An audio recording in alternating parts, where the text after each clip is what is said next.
Ano pa ba yung ilalagay ko dito? Kasi wala ako dito ngayon eh. Dahon sibuyas, milk, nilagang egg. Meron na akong boiled egg dyan. Yun siya. Yung chicken na yan, yung natira namin dun sa Kiko's lechong manok.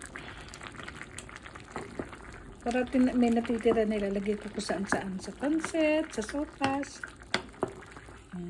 Sinagay ako ng hotdog, bacon, isang piraso.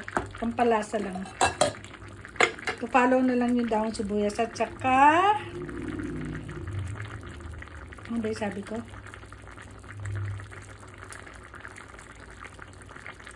Dahon sibuyas at saka ano nga ba yun? Milk. Gusto ko may milk kasi.